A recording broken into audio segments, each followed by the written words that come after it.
1971 की जंग। अमेरिका ने भेजा 7वां बेड़ा, फिर समंदर में भारत के लिए छाती तानकर खड़ा हुआ यूक्रेनी। प्रधानमंत्री नरेंद्र मोदी यूक्रेन के दौरे पर हैं। सोवियत संघ से अलग यूक्रेन के एक आजाद देश बनने के बाद किसी भारतीय प्रधानमंत्री की यह पहली की यात्रा है। लेकिन यूक्रेन के साथ रिश्तों की बुनियाद काफी पुरानी है। ये रिश्ता एक भरोसे पर ऊपर टिका है। 1971 की जंग में एक यूक्रेनी नेता की वजह से भारत अमेरिकी चक्रव्यूह से बाहर निकल पाया। प्रधानमंत्री नरेंद्र मोदी के यूक्रेन दौरे पर पूरी दुनिया की निगाहें हैं। वह इस वक्त कीव में हैं और उनकी वहां के राष्ट्रपति जेलेंस्की के साथ बातचीत चल रही है। इस कूटनीतिक दुनिया से अलग यूक्रेन के साथ भारत के रिश्तों की भी चर्चा हो रही है। आज की कहानी की शुरुआत 1971 के जंग से करते हैं।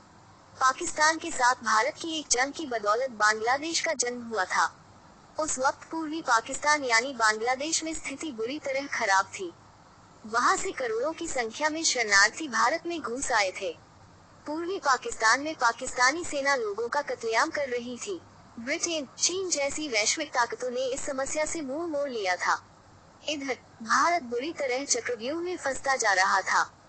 इसी दौरान तत्कालीन प्रधानमंत्री दिवंगत इंदिरा गांधी ने भारत की जबरदस्त कूटनीतिक क्षमता का परिचय दिया और सोवियत संघ के साथ एक सैन्य समझौता किया गया। इस समझौते के तहत एक दूसरे पर किसी भी बाह्य आक्रमण की स्थिति में साथ ही देश के साथ खड़ा होने की बात कही गई। इस समझौते के कुछ ही दिनों के भीतर पाकिस्तान ने भारत पर आक्रमण कर दिया। दोनों देशों के बीच भीषण युद्ध छिड़ गया। इस दौरान पाकिस्तान के सबसे करीबी मित्र देश रहे अमेरिका और ब्रिटेन ने भारत के खिलाफ जंग में उतरने की तैयारी कर ली। अमेरिका ने वियतनाम से अपना 7वां बेड़ा बंगाल की खाड़ी की ओर मोड़ दिया। उसका ये 7वां बेड़ा एक द्वीप के समान था। इसमें 70 से अधिक लड़ाकू विमान तैनात थे। इसी तरह ब्रिटेन भी अरब सागर में अपना समुद्री बेड़ा भेज दिया। फिर चीन की ओर से भी हमले की आशंका थी। एक तरह इस युद्ध में हर तरफ से भारत को घेरने की तैयारी हो गई। इस स्थिति में भारतीय नेतृत्व ने सोवियत संघ के राष्ट्रपति लियोनिड ब्रेजनेव को एक आपात संदेश भिजवाया। उन्होंने भारत के साथ सैन्य समझौते को पूरी तरह पालन करते हुए तुरंत मिसाइलों से लैस पनडुब्बी बेड़े को बंगाल की खाड़ी और अरब सागर में भेज दिया। ये पनडुब्बियां अमेरिकी बेड़े के पहुंचने से पहले समंदर में सीना तानकर खड़ी हो गयी।